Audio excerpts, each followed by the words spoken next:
We're here today to take a look at this new Smith & Wesson I bought, the Super 30 carry, or the 30 Super Carry. They've been out for a while. It took me a while to get one, but so far I really like it. I've been looking forward to shooting it. I picked a cold, rainy day to come out here and do this. What do you think? 16 round magazine. Got the red dot on it.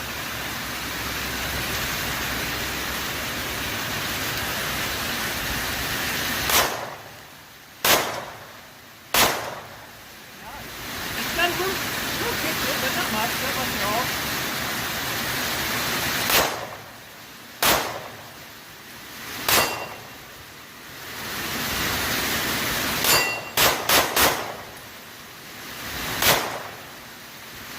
Great carry gun, part of my EDC rotation.